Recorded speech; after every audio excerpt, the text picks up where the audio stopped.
ભક્તો ખરેખર સ્ત્રી ભક્તો સુખી થવા માંગતા તો પોતાના પતિના સુખને સુખ માને. એ નારી જિંદગી બધી દુખી ન થાય.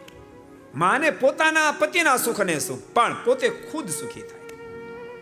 પોતાના પતિના દુઃખને દુઃખ માને એ નારી કહેવાય. અને ભૂલતા નહીં, આવી કયાગ્રી ગુણિયલ નારી જે પરિવારમાં આવે ને, પરિવાર ક્યારે દુઃખી ન થાય, ક્યારે દુઃખી ન થાય.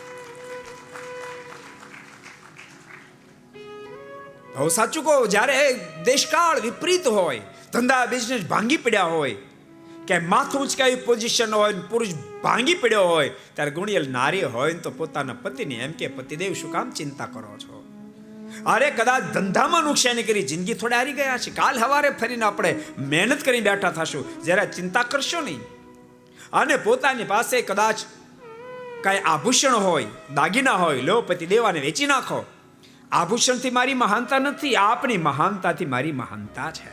આને નારી કહેવાય. અને આવી પતિવ્રતા નારી જેને મળે એ પુરુષ ધન્ય ભાગી છે.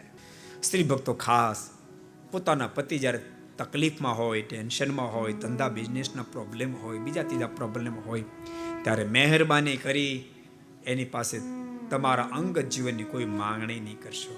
મને આવા કપડાં લઈ દો, મને એકાદ દાગીનો કઢાવી દો, મારે મારા બાપાની ઘેરે દો. એક પણ માંગણી નહીં, એક પણ માંગણી નહીં. ભલે બહારથી તપતો તમારો પતિ ઘેરે આવ્યો હશે, પણ તમારી અંદર જો ગુણ હશે ને, તો ઘેરે આવશે ને તો ટાઢો હિમ જેવો થઈ જશે. ક્યારેક ક્યારેક ભક્તો બિચારા ધંધા બિઝનેસમાં છવડાઈ ગયા હોય, ક્યારેક નોકરી બરાબર મળતી ન હોય, અને શેઠિયા ક્યારેક એવા મળી ગયા હોય, બેફામ રીતે બોલાવતા હોય, પુરુષ બિચારો થાકી જાય આખો દાડો કામ કરી કરી. નાના માણસોની બહુ કફોડી સ્થિતિ હોય છે, બિચારો થાકી ગયો હોય અને ઘેરે આવે અને ત્યાં ઘરવાળાને ઉધડા લે, મારે કપડાં લેવાના છે, મારે દાગીના કરાવવાના છે, મારે ફલાણું કરવાનું. મહેરબાની કરીને માર્ગે નહીં જાશો, મહેરબાની કરીને નહીં જાશો.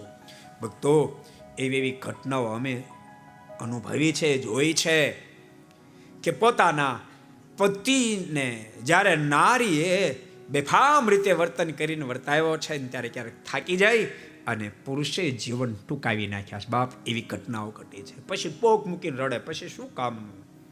अगर ये वीडियो आपको पसंद आया हो तो लाइक करें और शेयर करना मत भूलिए. सब्सक्राइब करें सरदार कथा चैनल को और बेल आइकॉन पर क्लिक करना मत भूलिए लेटेस्ट वीडियो सबसे पहले पाने के लिए.